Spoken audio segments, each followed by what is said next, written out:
வணக்கம் and welcome to mister truth and myth and நான் உங்கள் ஆஸ்ட்ரோ பிகே. ஸோ இன்றைக்கான வீடியோவில் நம்ம எதை பற்றி பார்க்க போகிறோம் அப்படின்னா, நடிகர் திரு சிவகார்த்திகேயன் அவர்களோட ஜாதகம் எப்படி இருக்குது அப்படிங்கிறத தான் இன்றைக்கான வீடியோவில் டீட்டெயில்டாக பார்க்க போகிறோம். ஏன் அப்படின்னு பார்த்தீங்கன்னா, இப்போ சினிமாலேயே உச்ச நட்சத்திரமான விஜய் அவர்கள் கட்சி பணிகள் காரணமாக நான் சினிமாவில் இனிமேல் நடிக்க மாட்டேன் அப்படின்னு சொல்லி போயிட்டாரு. ஸோ அந்த இடம் அடுத்து பார்த்தீங்கன்னா சிவகார்த்திகேயன் அவர்களுக்கு தான் வரும். ஏன்னா கிட்ஸ் ஃபேன் அவருக்கு தான் அதிகம் அப்படின்னு நிறையா பரவலாக பேசிக்கிறாங்க. ஸோ அந்த அளவுக்கு சிவகார்த்திகேயன் அவர்களோட ஜாதகம் யோகமாக இருக்கா, அந்த அளவுக்கு இவரால் அச்சீவ் பண்ண முடியுமா அப்படிங்கிறத தான் இந்த வீடியோவில் நம்ம டீட்டெயில்டாக பார்க்க போகிறோம். ஸோ வாங்க வீடியோக்குள்ளே போகலாம். சினிமாலேயே உச்ச நட்சத்திரம் அப்படின்னா அது நம்ம விஜய் தாங்க. ஸோ அவர் பார்த்தீங்கன்னா கட்சி பணிகள் காரணமாக இனிமேல் நான் படத்தில் நடிக்கிறதில்ல, முழு நேரம் கட்சியில் தான் இருக்க போகிறேன் அப்படின்னு சொல்லியிருந்தாரு. ஸோ இப்போ அந்த ஒரு வெற்றிடம் அப்படிங்கிறது நம்ம தமிழ் இண்டஸ்ட்ரியில் இருக்குது. ஸோ அந்த இடத்துக்கு யார் வருவார், தனுஷ் வருவாரா, சிவகார்த்திகேயன் வருவாரா அப்படின்னு சொல்லி நிறைய டாக்ஸ் அப்படிங்கிறது போய்கிட்டு இருக்காங்க. ஸோ அதற்கெல்லாம் ஒரு பதில் சொல்லக்கூடிய அளவில் சிவகார்த்திகேயனுக்கு அதிக அளவுக்கு வாய்ப்பு இருக்குது அப்படின்னு நிறைய பேர் பரவலாக சொல்லிட்டு இருக்காங்க. அதற்கு அவரோட ஜாதக அமைப்பு படி அவருக்கு அந்த யோகம் இருக்கா அப்படிங்கிறத தான் இந்த வீடியோவில் டீட்டெயில்டாக பார்க்க போகிறோம். ஸோ இந்த வீடியோவில் நான் எடுத்த எல்லா விஷயங்களுமே நெட்லேருந்து எடுத்தாங்க. ஏன்னா என்கிட்ட அவரோட அஃபிஷியல் ஜாதகம் நமக்கு கிடையாது. ஸோ நெட்லேருந்து எடுத்த அடிப்படையில் அவரோட ஜாதகத்துக்கு இந்த யோகம் இருக்கா அப்படிங்கிறத டீட்டெயில்டாக பார்ப்போங்க.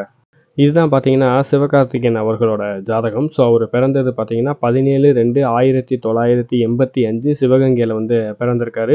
ஸோ அவர் பிறந்தது பார்த்தீங்கன்னா ரிஷப லக்னம், மகர ராசி, உத்திராட நட்சத்திரம். ஸோ ஃபர்ஸ்ட் இவர் ராசி எப்படி இருக்குது அப்படின்னு பார்த்தோம்னா, காலபுருஷனுக்கு 10வது வீடு அப்படின்னு சொல்லக்கூடிய மகரத்தில் போய் இவரோட ராசி வந்திருக்கு. அதாவது ஜாதகத்தில் நார்மலாகவே சொல்லுவோம், மகர ராசியிலையும் சிம்ம ராசியிலையும் பிறப்பதற்கு மாதவம் செய்திட வேண்டும். அதாவது தவம் செஞ்சவங்களுக்கு தான் இந்த 2 ராசியோ லக்னமோ அமையும் அப்படின்னு.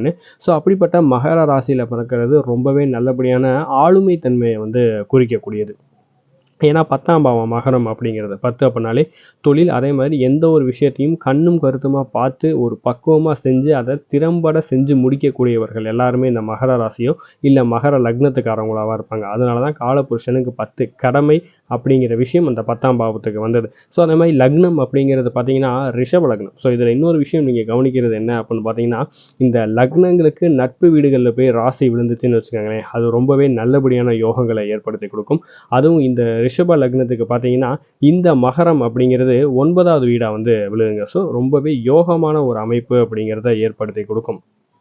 ஸோ அதே மாதிரி நட்சத்திரம் பார்த்தீங்கன்னா உத்திராட நட்சத்திரம், அதாவது சூரியனோட நட்சத்திரம். ஸோ இங்கேயே பார்த்தீங்கன்னா இவரோட ஆளுமை அப்படிங்கிறது ஸ்ட்ராங் ஆயிடுச்சு. ஏன்னா சனி அப்படிங்கிறதும் ஆளுமைக்குரிய கிரகம் தான். ஏன்னா சனி அப்படிங்கிறவரும் சூரியன் அப்படிங்கிறவரும் ஒருத்தருக்கு ஒருத்தர் பார்த்தீங்கன்னா நேர் எதிர். அதனால தான் இந்த சிம்ம லக்னத்துக்கும் கடக லக்னத்துக்கு மட்டும் அந்த 7ஆம் பாவத்துக்கு சனீஸ்வரன் வரும்போது திருமண வாழ்க்கையில் கொஞ்சம் பிரச்சனைகளை கொடுக்கும் அப்படின்னு பொதுவான ஜாதகங்களை சொல்லுவோம்.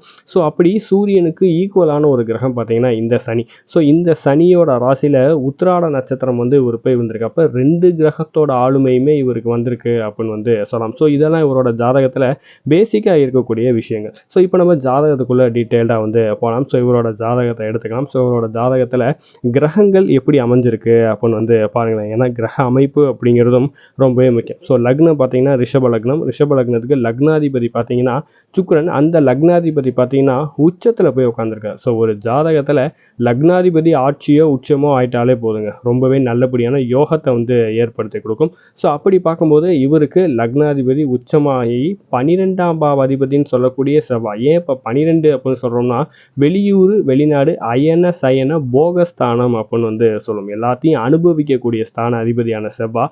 அந்த செவ்வாய் அவரு மட்டும் கிடையாது, 7ஆம் பாவ அதிபதியும் அதே செவ்வாய் தான். ஸோ அப்போ நல்லபடியான யோகத்தை கொடுக்கறதுக்கு ரெடியாக இருக்குது அப்படின்னு சொல்லலாம்.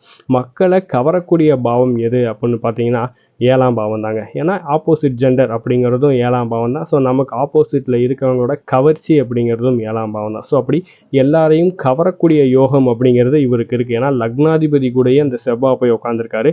அதையுமே நம்ம கவனிக்கணும். ஸோ அதே மாதிரி இன்னொரு விஷயம் என்ன அப்படின்னா, இந்த ஜாதகத்தை பார்த்ததும் நம்ம சொல்லக்கூடிய விஷயம், இது கால சர்ப்ப யோகம் உள்ள ஒரு ஜாதகம். அதாவது இருக்கக்கூடிய நவகிரகங்கள் எல்லாமே இந்த ராகு கேதுவோட பிடிக்குள்ளே அடங்கியிருக்கு. இவரோட ஜாதகத்தை பார்த்தீங்கன்னா தெரியும். ஸோ இதைத்தான் நம்ம காலசர்ப்ப தோஷம் அப்படின்னு சொல்லுவோம், காலசர்ப்ப யோகம் அப்படின்னு சொல்லுவோம். ஸோ இந்த தோஷம் எது வரைக்கும் வேலை செய்யும் அப்படின்னு பார்த்தீங்கன்னா, ராகு தசையோ கேது தசையோ அந்த ஜாதகத்தில் எப்போ நடந்து முடியுதோ இல்லை எப்போ நடந்துகிட்டு இருக்கோ அது வரைக்கும் தோஷமாக வேலை. ஸோ இப்போ இவருக்கு பார்த்தீங்கன்னா ராகு தசை முடிஞ்சு குரு தசை நடந்துகிட்டு இருக்குங்க. அப்போ இந்த காலசர்ப்ப தோஷம் அப்படிங்கிறது முடிஞ்சு காலசர்ப்ப யோகமா வேலை செஞ்சுகிட்டு இருக்கு அப்படின்னு வந்து சொல்லலாம். ஸோ அந்த குருவும் எங்கே போய் உட்காந்துருக்காரு அப்படின்னு பார்த்தீங்கன்னா 9ஆம் பாவத்தில் போய் உட்காந்துருக்காரு. அந்த இடத்துல அவர் நீசமா வந்து இருப்பார். ஸோ குரு நீசமாயிட்டாரு, அப்போ வந்து யோகத்தை செய்ய முடியாது அப்படின்னா அந்த குருவுக்கு வீடு கொடுத்த சனீஸ்வரன் பார்த்தீங்கன்னா 3ஆம் பார்வையால் பார்த்து நீச்ச பங்கமாக்கிட்டார். ஸோ நீச்ச பங்க ராஜயோகம் கிடையாது, நீச்ச பங்கமாக வந்து மாற்றிட்டார். ஸோ அந்த நீச்சமான கிரகம் சந்திரன் கூடயும் சேர்ந்து உட்காந்துருக்கு அப்படிங்கிறனாலையும் அது நீசமாக வந்து வேலை செய்யாது, நீச்ச பங்கமாக தான் வேலை செய்யும். ஸோ அப்படிப்பட்ட நீச்ச பங்கமான குருவோட திசையை இப்போ நடந்துகிட்டு இருக்கு அப்படிங்கிறது இன்னுமே யோகமான விஷயம் அப்படின்னு வந்து சொல்லலாம். சுக்கிரன் அப்படிங்கிறது சினிமா அப்படின்னு வந்து சொல்லலாம். ஸோ அப்போ யோகத்தை கட்டாயம் கொடுக்கணும் அப்படிங்கிற அமைப்பு இருக்கு. ஸோ அதே மாதிரி புதன் பிளஸ் சூரியன் ரெண்டும் சேர்ந்து இருக்கு அப்படிங்கிறாலே பூதாத்திய யோகம் அப்படிங்கிறத ஏற்படுத்தி கொடுக்கும். அதாவது ஒரு புகழ் அப்படிங்கிறது உங்களுக்கு கிடைக்கணும் அப்படிங்கிறது அமைப்புங்க. ஸோ அப்போ ஜாதகத்தில் எல்லா வகையிலுமே பார்த்தீங்கன்னா இவருக்கு யோகம் அப்படிங்கிறது இருக்கு. ஸோ இந்த யோகங்கள் மேக்சிமம் எல்லாரோட ஜாதகத்திலையும் இருக்கும். அதில் என்ன ஒரு விஷயம் அப்படின்னா அந்த யோகத்தை கொடுக்கறதுக்குரிய கிரகத்தோட தசை நடக்குதா அப்படிங்கிறதான் விஷயம். ஸோ அந்த தசை இவருக்கு நடக்குதா அப்படின்னு பார்த்தோம்னா இவர் ஃபர்ஸ்ட் டெலிவிஷனுக்குள்ள எப்போ வந்தாரு அப்படின்னு பார்த்தீங்கன்னா 2006 வந்து வந்திருக்காரு. ஸோ அப்போ பார்த்தீங்கன்னா இவருக்கு ராகு தசை நடந்துகிட்டு இருக்கு. ஸோ எப்பயுமே ராகு கேதுக்களை பொறுத்த வரைக்கும் அவங்களுக்கு யார் வீடு கொடுக்குறாங்களோ அவங்கள பாய் தான் செயல்படுவாங்க அப்படின்னு வந்து நம்ம சொல்லுவோம். ஸோ அப்படி ராகுக்கு வீடு கொடுத்தது யாருன்னா வந்து செவ்வாய். அந்த செவ்வாய் பார்த்தீங்கன்னா தனக்கு 12ஆம் பாவத்தில் மறைஞ்சிருக்காரு. அதனால தான் இவர் ஃபஸ்ட்டு சின்ன திரையில் வந்து அதற்கு அப்புறமேல் வந்து ஃபேமஸ் ஆனது. ஏன்னா ராகுக்கு வீடு கொடுத்தவனும் மறையக்கூடாது, தனக்கு 12ஆம் பாவத்தில் உட்காந்து உச்சமான சுக்கிரன் கூட இருக்கார். அதனால தான் இவர் ஃபஸ்ட்டு சின்ன திரையில் வந்து வந்திருக்கார். இதையும் நம்ம வந்து கரெக்டாக பார்க்கணும். ஸோ சின்ன திரையில் வந்து ஏன்னா சுக்கிரன் வந்து ஸ்ட்ராங், ராகுக்கு வீடு கொடுத்தவன் வந்து உச்சமான சுக்கிரன் கூட உட்காந்து ஸ்ட்ராங்காக இருக்காரு. சுக்கிரனால தான் இவர் டெலிவிஷனுக்குள்ளே வந்து வந்திருக்கார். ஸோ அப்படி இவர் வந்து எடுத்ததுமே இவர் ஹீரோவாவோ மற்ற எந்த விஷயங்களுமே செய்யலை. இவர் ஃபஸ்ட்டு எடுத்ததுன்னு பார்த்தீங்கன்னா ஒரு மிமிக்ரி ஆர்டிஸ்டாக தான் தன்னை வந்து வெளியே கொண்டு வந்திருக்காரு. ஏன்னா ராகு அப்படின்னா பல கலைகள் அப்படின்னு வந்து சொல்லுவோம். ஸோ அந்த ராகுக்கு வீடு கொடுத்தவன் சுக்கிரன் கூட போய் உட்காந்துருக்கனால பல கலைகளில் இந்த மெமிக்ரி அப்படிங்கிற ஒரு விஷயத்தையும் எடுத்து இவர் வந்து அதன் மூலியமாக தான் இவர் சினிமாக்குள்ளேயே என்ட்ரி ஆகிறாரு அப்படின்னு வந்து சொல்லலாம். ஸோ அதற்கப்புறம் நிறையா சீரியல்ஸ், பிரபலமான தொலைக்காட்சியிலேயே பார்த்தீங்கன்னா இவர் ரொம்ப வருஷம் இருந்துட்டு 2013 தான் இவர் பிக் ஸ்க்ரீனுக்கு வந்திருக்காரு. அப்போ 2013 6 வருஷம் வந்து இவர் கஷ்டப்பட்டு சின்ன திரையில் இருந்து தன்னை மெருகேற்றிக்கிட்டதுக்கு அப்புறம் தான் இவர் 2013 பிக் ஸ்க்ரீனுக்குள்ளேயே வந்து வராருங்க. ஸோ இவரோட ஜாதகத்தில் இன்னொரு முக்கியமான விஷயம் என்ன அப்படின்னு பார்த்தீங்கன்னா சந்திரன் கூட குரு போய் உட்காந்து குருச்சந்திர யோகத்தை ஏற்படுத்தி கொடுக்குதுங்க. ஸோ குரு மங்கள யோகம் அப்படிங்கிறது குருவும் செவ்வாயும் போய் உட்காந்துருக்காது. இவரோட ஜாதகத்தில் பார்த்தீங்கன்னா குருச்சந்திர யோகத்தை ஏற்படுத்தி கொடுக்குதுங்க. ஸோ அந்த குருவும் பார்த்தீங்கன்னா நீச பங்கமானனால அது இன்னுமே நல்லபடியாக வேலை செய்யும் அப்படின்னு வந்து சொல்லலாம். ஸோ இப்போ இவருக்கு நடந்துகிட்டு இருக்கிறதும் குரு தசை. ஸோ அப்படிங்கும்போது கட்டாயம் மக்களை கவரக்கூடிய ஒரு நல்லபடியான யோகம் அப்படிங்கிறது இவருக்கு இருக்குது. ஸோ அதே மாதிரி புதன் அப்படிங்கிறது இவர் ஜாதகத்தில் கொஞ்சம் ஸ்ட்ராங்காகி உட்காந்துருக்காங்க. ஏன்னா அந்த கலை நிகழ்ச்சிகள் இது எல்லாத்தையும் முக்கியமாக பார்த்தீங்கன்னா அந்த காமெடி சென்ஸ் அப்படிங்கிறது எல்லாமே இந்த புதன் அப்படிங்கிறது வந்து கொடுக்கக்கூடியது. ஸோ புதன் இவருக்கு ஸ்ட்ராங்காக உட்காந்துருக்கு. ஏன்னா புதன் இவருக்கு நட்பு வீட்டில் போய் வந்து உட்காந்துருக்கு. ஸோ இனி இவர் கொஞ்சம் கொஞ்சமாக ஆக்ஷன் ஹீரோவாக மாறுவார் அப்படின்னு வந்து சொல்லலாம். ஸோ அப்போ இவரோட ஜாதக அமைப்புப்படி இவர் சினிமாவில் ஸ்டாண்டில் நிற்பாரா அப்படின்னு பார்த்தீங்கன்னா கட்டாயம் நல்லபடியான யோகம் இருக்குங்க. ஏன்னா குருச்சந்திர யோகம் இருக்குது அப்படின்னு நம்ம வந்து சொன்னோம். ஸோ இந்த குருச்சந்திர யோகத்துலேருந்து குரு பார்க்கக்கூடிய பாவங்கள் எது எது அப்படின்னு வந்து பாருங்களேன். ஏன்னா ஜாதகத்தில் ஒளி கொடுக்கக்கூடிய கிரகங்கள் சூரியனும் சந்திரனும். இந்த 2 கிரகத்தில் ஏதாவது ஒரு கிரகத்துக்கு கூட குரு போய் உட்காந்து இருந்துச்சு அப்படின்னா யோகத்தை கொடுக்கும். அதுலேயும் பார்த்தீங்கன்னா 9ஆம் பாவத்தில் போய் உட்காந்துருக்குது. ஸோ நீங்கள் கேட்கலாம், அந்த 9ஆம் பாவத்தில் உட்காந்துருந்தனால தான் தந்தைக்கு கொஞ்சம் பிரச்சனையை வந்து உண்டு பண்ணி கொடுத்துருந்துச்சு ஆரம்பத்திலே. ஸோ அதனால அடுத்தடுத்து அதன் மூலியமாக நமக்கு பிரச்சனை அப்படிங்கிறது வந்து வராது, அது யோகமாக தான் வேலை செய்யும். அப்படிங்கிறனாலையும் குரு பார்க்கக்கூடிய பாவங்கள் எது எது அப்படின்னு பார்த்தீங்கன்னா லக்னத்தை பார்ப்பாரு, 3ஆம் பாவத்தை பார்ப்பாரு, 5ஆம் பாவத்தை வந்து பார்ப்பாரு. ஸோ 5ஆம் பாவங்கிறது திரிகோணஸ்தானம், 5 1 வந்து திரிகோணஸ்தானம்.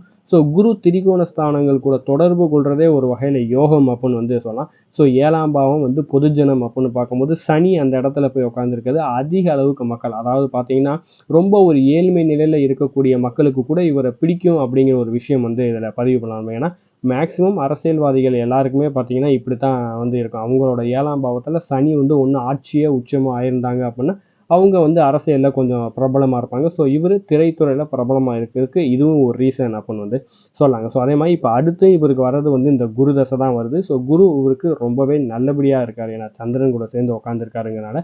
ஸோ அடுத்தடுத்து ரொம்பவே நல்லபடியான படங்கள் இவருக்கு ரிலீஸ் ஆகும். ஸோ அடுத்து ஆக்ஷன் ஹீரோவாக மாறுறதுக்கு உண்டான காலகட்டங்கள் அப்படிங்கிறதும் நல்லபடியாக இருக்குது அப்படின்னு வந்து சொல்லலாம். த்ரில்லர் படங்களில் இவர் நடிக்கிறதுக்கான வாய்ப்புகளுமே அதிக அளவுக்கு இருக்குது. ஸோ இவர் அந்த ஒரு ஸ்டேஜ் தளபதி அப்படிங்கிற ஸ்டேஜ் வந்து இவர் பிடிப்பாரா அப்படின்னா குழந்தைகள் அப்படிங்கிறது இவருக்கு அதிக ஃபேன் பேஸ் அப்படிங்கிறது உருவாகும். ஸோ இவர் தளபதி அப்படிங்கிற இடத்த பிடிக்கிறாரோ இல்லையோ கட்டாயம் தனக்குன்னு ஒரு தனி இடத்த பிடிச்சு இவர் சாதிக்கக்கூடிய அளவுக்கு இவரோட ஜாதகம் ஸ்ட்ராங்காக தான் இருக்குது அப்படிங்கிறத வந்து நம்ம பதிவு பண்ணலாங்க. ஸோ இந்த வீடியோ உங்களுக்கு பிடிச்சிருந்துச்சு அப்படின்னா லைக் பண்ணுங்கள், ஷேர் பண்ணுங்கள், கமெண்ட் பண்ணுங்கள். இந்த மாதிரி நிறையா தகவல்கள் வேணும் அப்படின்னு நினச்சிங்கன்னா நம்மளோட சேனலை சப்ஸ்கிரைப் பண்ணிக்கோங்க. நன்றி.